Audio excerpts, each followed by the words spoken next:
que David est allé avec ses hommes. David avait 400 hommes. Au moment où il a quitté Saül le roi, Saül avait pris David avec lui et David a commencé à réaliser des prouesses. Alléluia. Dieu a commencé à agir puissamment avec David et cela a suscité dans le cœur de Saül une haine, une jalousie. Et surtout, il a appris par la suite que David devait être ou bien était celui-là qui devait le succéder en tant que roi. Donc là, il a cherché à tuer David. David a reçu l'onction royale, il a été oint par Samuel, mais il a dû fuir dans le désert, se cacher dans les cavernes pour avoir la vie sauve. Et c'est comme ça, tous ceux qui avaient vu David évoluer, qui ont vu les prouesses que David a accomplies, qui ont su que David était celui-là qui était appelé à succéder au roi, se sont associés à lui. Alléluia. Amen. Et ils sont devenus les hommes vaillants de David. Et c'est comme ça que David a installé ses quartiers généraux à Siklag. Dis-moi Siklag. Siklag. C'est là-bas que David s'était installé. Lui, ses femmes et les femmes de ses compagnons, ils étaient tous installés à Siklag. Alléluia. Amen. Et la Bible dit qu'un jour, David a voulu accompagner le roi Akish, le roi des Philistins. Il a voulu accompagner le roi Akish qui partait combattre Saül, Israël. Pourquoi? Parce qu'ils avaient désobéi à Dieu. Je prends le décor pour qu'on puisse comprendre le contexte et suivre ce que je vais dire par la suite. Alléluia. Et il se trouve que David avait des ennemis jurés, des ennemis de tous les jours, les Amalécites. Dis-moi Amalécites. Dieu avait dit en Exode chapitre 17 qu'il aurait guerre entre Amalek et l'Éternel. Pourquoi? Parce que lorsque les enfants d'Israël sortaient de l'Égypte, chemin faisant, c'est-à-dire en partant pour la terre du Canaan, les Amalécites sont venus s'opposer à eux, sont venus les combattre. Donc Dieu a juré de les détruire. Alléluia. Dis Amen bien. Amen. Et pendant son règne, Saül, au lieu de détruire Agag, roi d'Amalek, il a épargné Agag. Il y avait une haine que Dieu avait, un courroux, un jugement que Dieu avait prononcé contre Amalek. Donc David, tout au long de son parcours, avait eu des victoires contre Amalek. David, par la main du Seigneur, avait toujours battu à plate couture. Il avait toujours vaincu les Amalécites.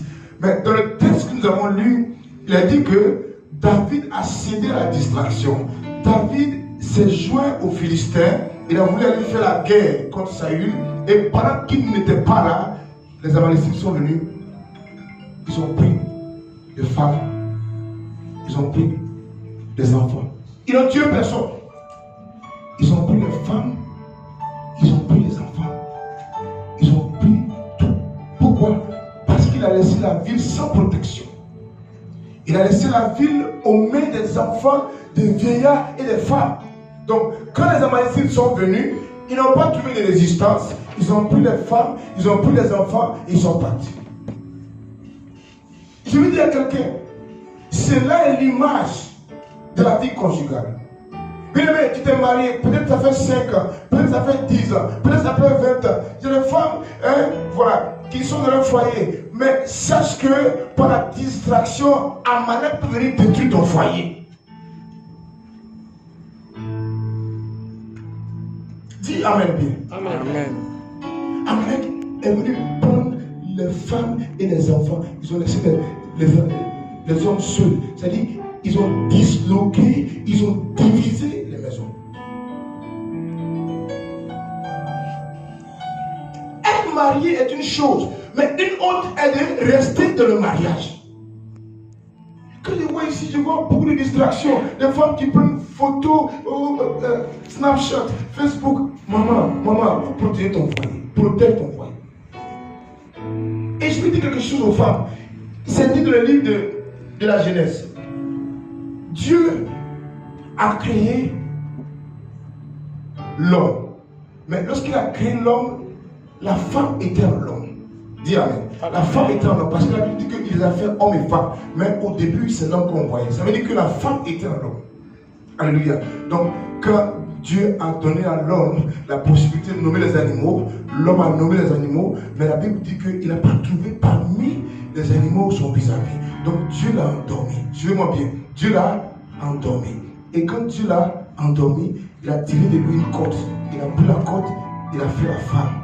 Et quand il a fait la femme, l'homme était encore endormi. Donc quand la femme s'est réveillée, quand la femme a été créée, qui est-ce qu'elle a vu premier?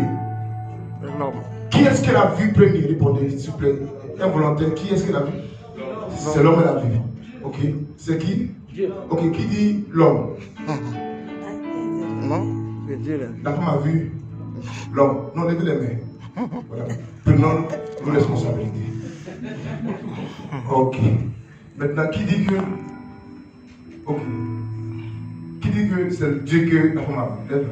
C'est Dieu l'a vu d'abord. Que Dieu vous bénisse. Amen. Le texte nous dit quoi? Dieu a envoyé la femme vers l'homme. Donc ça veut dire que c'est Dieu que la femme a vu. Voilà. J'ai trouvé. Prends le passage, Félix.